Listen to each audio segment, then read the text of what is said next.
Today, I'm taking you to a magical land, a place where only giants live, but these aren't friendly giants. They're scary, and they love to eat humans. For years, they've tried to enter our world to catch people and eat them, and if they ever make it, it'll be a nightmare for all of us. So get ready, because this story takes us into a world full of danger, mystery, and giant-sized trouble. At the beginning of the movie, we see a young boy named Jack. His father was a teacher. Jack loved listening to stories. He especially enjoyed tales about kings and queens. One story in particular fascinated him, about a powerful king. This story goes back many years, to a time when a king ruled over a great kingdom. During his reign, some of his soldiers and scholars created a magical seed after years of research. The goal of this seed was to grow a tree that could reach the heavens and allow them to meet God. They planted the seeds in the ground, and in an instant, a gigantic tree grew. The tree became so tall that it touched the sky. The soldiers believed this tree was a direct path to the heavens. They hoped to climb it and finally meet their creator. When they climbed up the giant tree, they discovered a hidden world between earth and heaven, one that was incredibly dangerous. In that world lived terrifying giants, 50 times bigger than humans. Their favorite food was human flesh. When the giants saw humans arriving, they realized people had created a path into their world. The giants used that path to descend to Earth and began wreaking havoc. They destroyed everything in their way and began eating humans. One day, after witnessing this destruction, the king's loyal men managed to kill one of the giant beasts. They removed the giant's heart and cast a magical spell on it, crafting a powerful crown from it. The most incredible part, when the king wore that crown and stood before the giants, they all knelt before him and accepted him as their ruler. He commanded them to return to their world, and they obeyed without question. After the giants left, the king ordered the giant tree to be destroyed completely. He kept the magical seeds for himself, hiding them forever. Eventually, the king grew old and passed away. The crown and the seeds were buried with him. This story wasn't just Jack's favorite, it was also loved by the princess, because she was a descendant of that very king, and her caretaker used to tell her this story all the time. 10 years later, the story picks up again. Jack is now a young man, and he's heading to the city to sell his horse. When he arrives, he notices a play being performed, based on the very king whose story he loved as a child. Intrigued, Jack steps inside to watch the show. There, we also see a young woman in the crowd. She's actually the princess, but no one knows it's her because she came dressed like a commoner. She's watching the play like any regular person. Suddenly, a group of men starts harassing her. Jack steps in to protect her, but one of the men punches him in the face. Jack warns them to back off, and then, shockingly, all the men drop to their knees. He's confused at first, thinking they're scared of him, but when he turns around, he sees the royal guards behind him. The men were actually kneeling out of fear of the princess's guards. Everyone, including Jack, now realizes that the girl is actually the princess of the kingdom. Her guards escort her back to the royal palace. Next, we're introduced to a man named Rick, who the king once hoped would marry his daughter, but the princess didn't like Rick and didn't want to marry him. Rick returns home to find his room in total disarray. While investigating, he stumbles upon something shocking. Inside a clay pot, he finds the ancient crown, the one made from a giant's heart all those years ago. But something is missing. The important pages from the book that held its secrets have been ripped out. Realizing what he's found, Rick orders his soldiers, shut down the entire city, find the old knight, wherever he is. This was the man who had spent his life protecting those ancient relics. Meanwhile, Jack was still in the city trying to sell his horse. That's when a strange knight approached him and said, "I'd like to buy your horse." Jack replied, "Well, then you'll need money." But the knight didn't have any money. Instead, he pulled out a few seeds and mentioned a priest. He said, "Give these seeds to the priest. He'll pay you the money." Jack was skeptical and asked, "Who's going to give me money for these tiny seeds?" The knight smiled and replied, "These aren't ordinary seeds. They're magical, powerful enough to change the entire world. Keep them safe, never lose them, and most importantly, never ever let them touch water." With that, the knight took the horse and walked away. But not long after, soldiers caught up to him and arrested him. When Jack returned home, his uncle was furious. "What have you done? You traded a horse for these stupid seeds.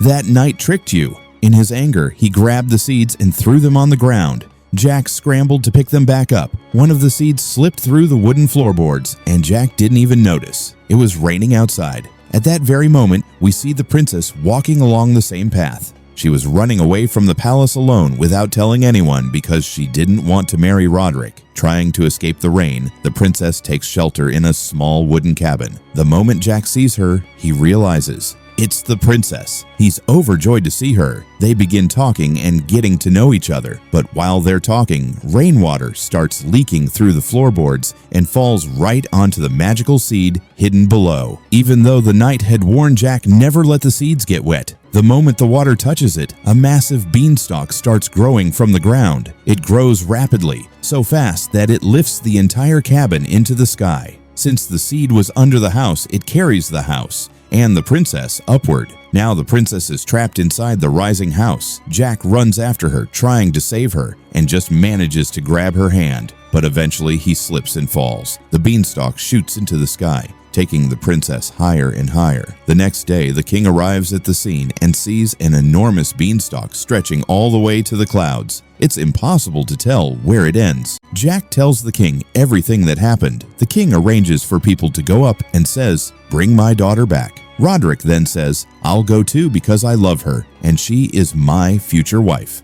He is taken along with the others. They begin to climb the beanstalk, heading toward the sky. After climbing a long way, Roderick intentionally cuts the rope. As a result, some soldiers fall and die. After a while, the remaining survivors reach their destination. They discover a world located between the earth and heaven. Upon arrival, Roderick tells Jack, "I know you have the magical seeds, so give them to me. Don't try to hide anything from me." Jack doesn't want to give them, but Roderick threatens him with a knife and takes the seeds. However, Jack cleverly keeps one seed hidden. They then split into 3 groups to search for the princess, as danger lurks everywhere. In Jack's group, a giant suddenly appears before them. Jack quickly hides. The giant doesn't see Jack but spots his 2 companions and takes them captive. Jack hides and follows them secretly, knowing the princess must be with the giant. Meanwhile, we see Roderick and the others in his group. They walk and reach a dead end. Unable to go any further, Roderick pushes one soldier over the edge. The soldier had been talking to another, and just then a giant appears and eats him. Now the giant is about to kill Roderick. At that moment, Roderick pulls out the magical crown created from a giant's heart 1,000 years ago. This is the same crown the king used to banish the giants from the earth. It was now understood that whoever wore the crown would rule this land, and all the giants would obey their command. Because of this, Roderick, wearing the crown, reaches a place where many giants are gathered. The princess was there too, and one of her companions was being held captive by a giant. Upon seeing the crown, all the giants kneel before Roderick. There had been a leader among the giants who had ruled the land for ages. His name was Radic, and he had not one but 2 heads. Roderick orders Radic to bow down as well, and Radic does so. Roderick places his foot on Radic's head and sits on the throne, declaring, "From today, I am your king. We will now go to Earth and rule over everyone." Hearing this, all the giants are overjoyed because they can now come to Earth and feast on humans, as human flesh is their favorite food.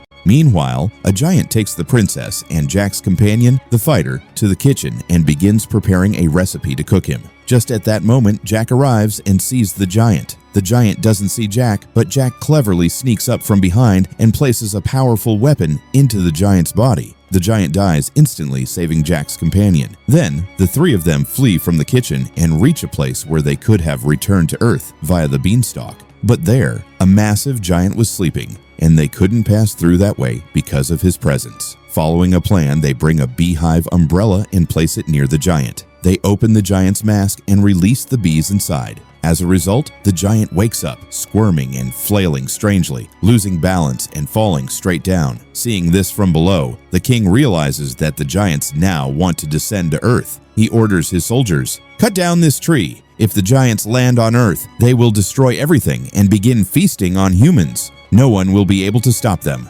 Meanwhile, the warrior on top tells Jack and the princess, "You 2 go down. I'll stay here to face them. I want to stop Roderick at any cost, because if he reaches the Earth, destruction will follow. I know exactly what he intends to do." For this reason, the warrior stays up while Jack and the princess begin descending the tree. Below, the king is unaware that his daughter, the princess, and Jack are descending the tree at this moment. On the other hand, Roderick, with his army of giants, is preparing to land on Earth. At that moment, the warrior was hiding out of sight, but just as they were about to descend, the warrior suddenly attacks Roderick and kills him. During this time, the magical crown falls off Roderick's head. Meanwhile, down below, the soldiers have chopped the tree down, and it starts to fall gradually. The warrior also falls with the tree, and Jack and the princess come down as well. Fortunately, all three of them survive. After Roderick's death, the leader of the giants finds the crown and puts it on his finger. As a result, all the other giants accept him as their king. Now they plan to descend to Earth, but they are unable to because the tree has been cut down. Then they find a small bag containing the magical seeds. They throw the seeds into the water, and immediately, huge trees begin to grow. All the giants bend the trees towards the ground so they can descend. Meanwhile, below, the king is overjoyed to have his daughter back. And in his happiness, he thanks Jack. However, he doesn't know that Jack and the princess have started to like each other. Jack says goodbye to the princess and leaves, as he is just a poor, common boy. Even though he liked her, he felt that a poor boy like him could never marry a princess. As Jack was on his way home, he looked up and saw the tree coming back down. He immediately realizes that it came from the seeds Roderick had stolen from him. He understands that the giants will soon descend to Earth, so he quickly rides his horse and heads to the king to warn him. Jack reaches the king and the princess, shouting that the giants have arrived. Within moments, giants spread out everywhere and begin their destruction. To save their lives, the king and all the soldiers ride on horses and race towards the palace, as they can only survive once they reach it. Otherwise, they would be hunted down by the giants, as they were from the royal family where these events began thousands of years ago. The giants would never spare this family, since the king of this family was the one who had sent them back to the sky. Soon after, they reached the palace. They set the water beneath the palace on fire using petrol. Although everyone reaches the palace, Jack still hasn't made it. He races towards the palace at full speed, with the giants chasing after him.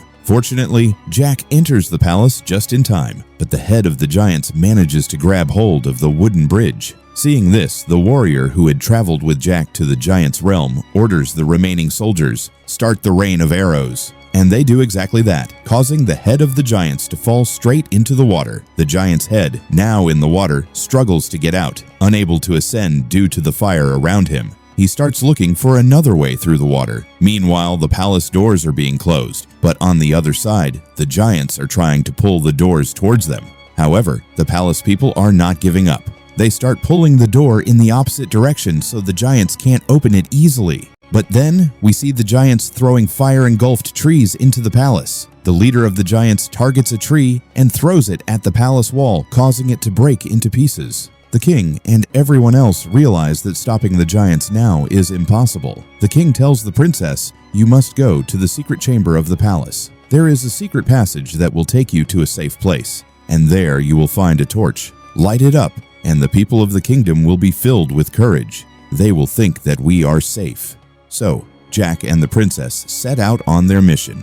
As they head towards the torch in the fortress, the ground suddenly starts to crack. They become terrified. Soon, they see the giant that had fallen into the water earlier, now emerging from the earth. The giant comes out and attacks them, capturing both of them and preparing to eat them. However, at that moment, Jack takes out his last seed, which he had carefully kept. He pushes it into the giant's mouth. After some time, something strange begins to happen inside the giant's body, and he releases them. The seed starts growing inside the giant's stomach, causing his body to break apart. Jack then retrieves the giant's severed hand, which still holds the crown, the same crown that, when worn, makes all giants bow down as slaves. Meanwhile, all the giants had reached the fortress, and the king and all the soldiers were standing in front of them. As the giants prepared to attack, they suddenly noticed something unusual happening around the palace. The king and others couldn't understand what was going on, but in the next moment, all the giants knelt before them. The king and everyone turned around to see Jack standing there, holding the crown in his hand. He places the crown on his head and commands the giants, "Go back to your world." When all the giants leave as per his command, all the trees are chopped down so that the giants can never return to this world. Later, Jack and the princess get married and have 2 children. One day, Jack, like his father, tells his children the story of the giants. His children ask, "Where is the crown?" Jack replies, "That crown is still safe. It was made so beautifully and placed in a place where tourists come from far and wide to see it. But to this day, no one knows the truth about it." And that's how the movie ends. If you enjoyed the story, don't forget to like the video. If you're new to the channel, make sure to subscribe. Thank you so much for watching the video.